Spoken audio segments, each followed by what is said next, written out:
આજે ગુજરાત ટાઇટન્સ અને દિલ્હી કેપિટલ્સની ટક્કર થશે। નરેન્દ્ર મોદી સ્ટેડિયમમાં બપોરે 3:30 દિલધડક મુકાબલો શરૂ થશે। પોઈન્ટ ટેબલમાં ડીસી પહેલા ક્રમે છે, જ્યારે જીટી ત્રીજા ક્રમે ચાલી રહ્યું છે। અમદાવાદમાં આઈપીએલની કુલ 38 મેચ રમાઈ છે। પંજાબ કિંગ્સના નામે સૌથી વધુ 243 રનનો રેકોર્ડ છે, ત્યારે અમદાવાદ માટે આજે હીટવેવનું યલો એલર્ટ જાહેર કરવામાં આવ્યું છે। શહેરમાં તાપમાન 41 ડિગ્રી સુધી જઈ શકે છે।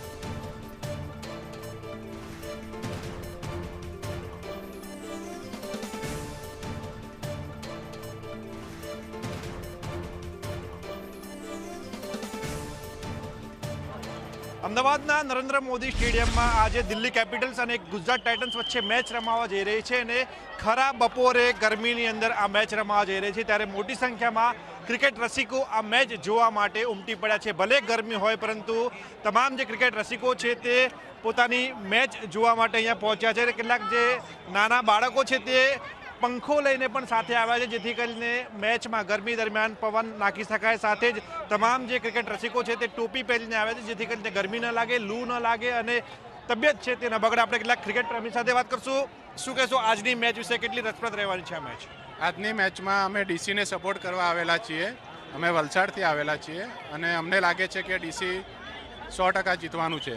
ઓકે, ગરમી વિશે શું કહેશો? ગરમી કેવી છે? બહુ વધારે છે અહીંયા, એટલે ટોપી પહેરીને ચશ્મા પહેરીને આવ્યા છીએ, એ સિવાય બેસાય એવું નથી અહીંયા। ઓકે, આ નાનું બાળક છે તે પણ ફેન લઈને અહીંયા પહોંચ્યો છે, કારણ કે ગરમી ખૂબ જ છે। સ્ટેડિયમમાં ગરમી વધારે લાગતી હોય છે, ત્યારે આ પરિસ્થિતિમાં બચવા માટે आप क्या कहोगे? यहाँ पर मैच देखने आए हो, कितना गर्मी है और इतनी गर्मी में भी बच्चे को लेकर आए हो आप? गर्मी तो बहुत है, पर बच्चे का इंटरेस्ट है मैच देखने का, तो हम लोग आए हैं। गुजरात के हैं तो गुजरात को सपोर्ट करने के लिए आए हैं। क्या प्रिकॉशन रख रहे हो क्योंकि गर्मी ज़्यादा है? देखो, गुजरात टॉस जीत चुकी है, उसने फील्डिंग ली है, तो उसका यही प्लान है कि सेकंड खेल के वो जितना भी चेज आएगा उसको अचीव कर सकता है। नहीं, आप गर्मी ज़्यादा है तो क्या प्रिकॉशन साथ में रख रहे हो, क्योंकि बच्चे भी हैं, क्या कर रहे हो?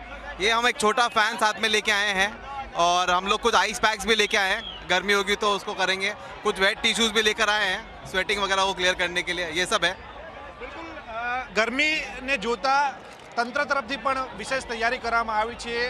જે જગ્યા ઉપર ગરમી વધારે સીધી આવી રહી છે તે જગ્યા ઉપર પંખા લગાવવામાં આવે છે, સાથે જ સનસ્ક્રીન અને સન લોશન લગાવવામાં આવે છે। આ સાથે જ 7 જેટલી એમ્બ્યુલન્સ જે છે તે સ્ટેડિયમની અંદર તૈનાત રાખવામાં આવી છે, જેથી કરીને જો કોઈ વ્યક્તિની તબિયત લથડે તો તેને ત્વરિત સારવાર આપી શકાય તે માટેની તૈયારી પણ પૂર્ણ કરવામાં આવી છે।